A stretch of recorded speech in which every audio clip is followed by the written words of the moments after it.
So anyhow, going back to the dogs, they also had, Elmer and Evelyn had a little dog. I don't know if you remember that one at all. But one time they were in the house and we were rolling the ball for both of them to go running in my folks' home. Anyhow, the big dog was always ahead of the little one because it get longer legs. So this one time we were throwing it and the little dog grabbed onto the big dog's tail, holding it back. So that was so funny.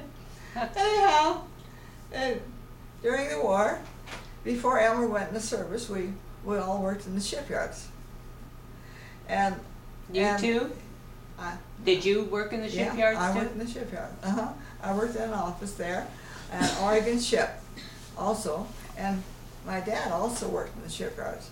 He was an electrician, so he was kind of like in charge. On this, they were small carriers. They were some. They had a place where they could take off, airplanes taking off, and then landing. But it was a small ship. Can you imagine out in the middle of the ocean trying to land on that thing? Just flying it would be a trip. Yeah. And so, anyhow, when he was there, I went through the ship to see what was there. Before that, I worked out there where the boys, both of the boys worked, your dad and we both rode the bus at night. It was swing shift we rode. And they said that some of the people that worked out there, they didn't work. They just found a little cubby hole to hide in during the and then that was the end of that. Yeah. So anyhow, they had made a record of the number of ships that they could build. I forget how many, but it was a record number of ships that they built. Because a lot of our ships, of course, were over in Pearl Harbor, were hurt. And so they had to have a bunch of ships available, not like today, you know, with airplanes. And so it was kind of interesting, but we all got what they called a shipyard flu. And you just had a terrible cough. And Francis was working also and at night. And we both worked swing shift. And the next morning, both of us had a little contest to see who could cough the hardest. Oh my. And I lost my sense of taste entirely. And anyhow, I finally decided that I didn't like it there anymore. And so I took another job in town, working for the OPA, Office of Price Administration, and worked there until the war practically was over. Anyhow, most of the family were settled down in Sherwood. And I don't know if you remember your little Freckles. Our dog? You remember Freckles? Yeah. Well, anyhow, I remember one time Sandy was about 5, maybe. I told her, you know, look at you. You've got freckles on your nose. She said, I don't have freckles on my nose. I said, yeah. The dog? She said. I said, no, you got freckles. Freckles was a funny dog. Springer Spaniel, black and white. Yeah. And one time your mother had washed clothes. She had put them on the clothesline, and she went down to do shopping or something. When she came back, that dog had taken every one of those clothes off the clothesline and reached up and pulled them down. And here they were on the ground. Anyhow, I remember that one. Anyhow, I don't know how much further you wanted me to go on that. When did your dad move into that house by the garage? And what year was that? By the gas station, the mobile? Oh. When did they actually move into that house? Oh, that house was part of the Smiths, and what down toward the end of the, you know, where that you have the crossing, or you cross the railroad before it comes to the river. Mm-hmm. When you go through there, and there were a row of houses that were built right along in there, and they decided to sell them.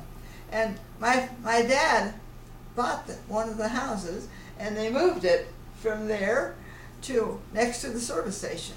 Okay. And at that time there wasn't any bathroom in it, and we added one bedroom there for my folks so they'd have a downstairs bedroom, and the bathroom was just off of the kitchen. Very tight quarters in there. Now, were you still home then? Was that where you were?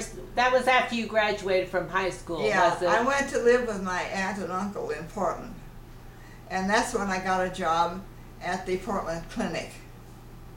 And I worked in I think it was X-rays. Yeah, in the morning I'd have to take the X-rays off and go out to. They would be read, and I had to take all the information on the typewriter. And lots of times I wasn't sure about the medical word if I spelled it quite right, and what always made me nervous because one of the doctors always looking over my shoulder at the same thing, and you can imagine me trying to type these words right, knowing he's looking what I'm typing. Anyhow, I was there until I got the shingles.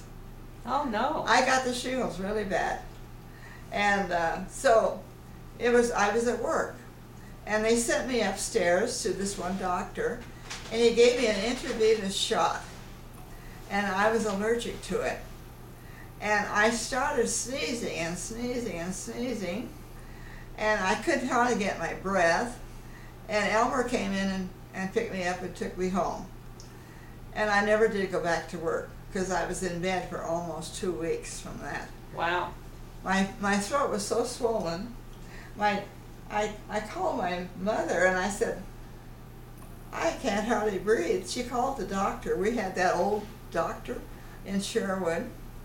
And he said, what you do is get a cold cloth and put it around her neck.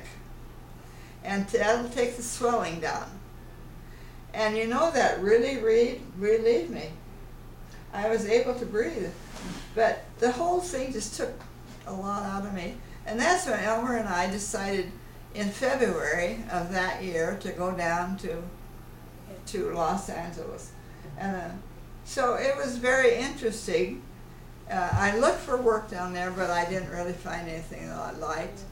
And that's when I came back up to Portland and then to Klamath Falls. It's amazing how you guys got around the country. We did. You know? It was good. Yeah, you did a lot of traveling and a lot of different jobs. Yeah. Yeah. It was very interesting. And Elmer, he tried several things that he looked into work, but they just didn't anything that he could find, and so he went on home. But that was quite an experience, going up in that big truck trailer. That thing was a mess. Anyhow, I never tried to do that anymore. So anyhow, that's probably about the end of what, unless well, anybody else can ask me some more questions. When's the first airplane trip you took? Well, first of all, I used to go visit Francis and George in Sacramento, and those were really small planes. You know, they were little pedal jumpers. You took off in Portland, and I think you landed in Salem probably.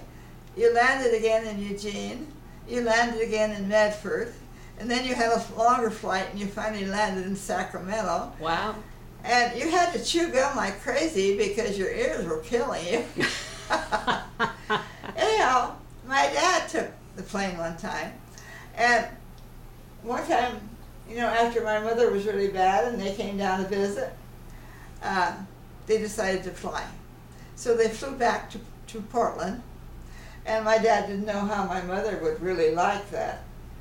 So, but anyhow, she got on board that airplane, and you know, by the time they got to Portland, she knew everybody on the plane. So it was kind of interesting, and she just enjoyed the whole thing. But I remember one time, I'll have to tell you, she she had fits and starts on something. So she and my dad were going to go over Christmas to Francis and George's place. They got in the train and they're waiting for it to start. And the longer they sat waiting, the more, and my mother started to get up. And my dad says, "Where are you going?" "I'm going to get off. I'm not going to go." He said, "You're going to go off. I have to sit on you." And one time they were driving down there and it was snow. And she got really nervous. She said to my dad, "Let me out of here. Let me out of here. Stop the car and let me out."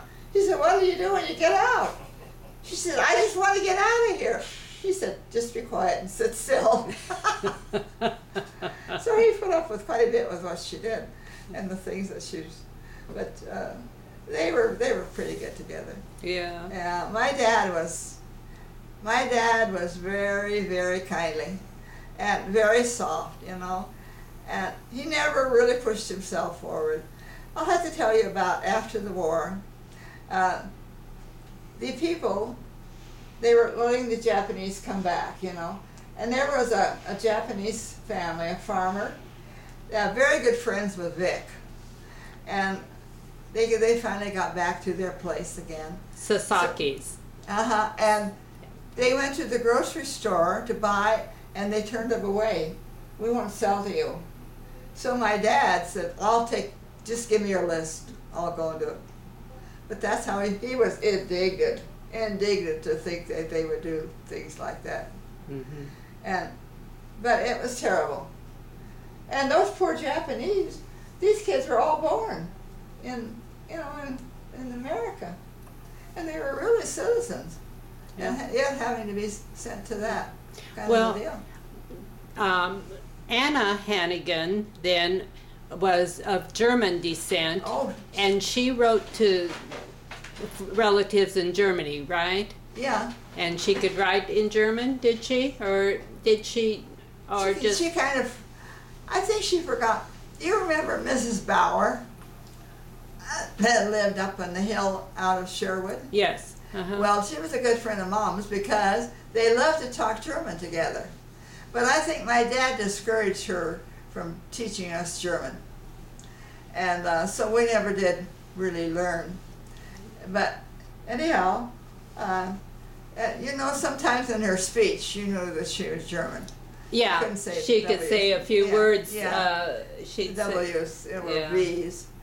And anyhow, that never bothered my dad. But it was good. And things were pretty rough. You know, when Hoover was running, but it was wonderful when you think about when Roosevelt went in. My dad was all for the New Deal. Roosevelt was preaching the New Deal. Was it? Yeah. And it was good. And so my dad used to go in and solicit people's interest in the New Deal. And he really, and that, I forgot to tell you, that my dad was the first mayor. I know, but well, go ahead. Keep talking there. We ran out of... And he was the first mayor, ran for mayor. No, he was the first fire chief. In the city of Tualatin, or Tualatin Fire Chief. And then later on, he wanted to run for mayor. So he did. He said, "Would you write me a little something that I can tell and have a background?" So I wrote that for him. So he was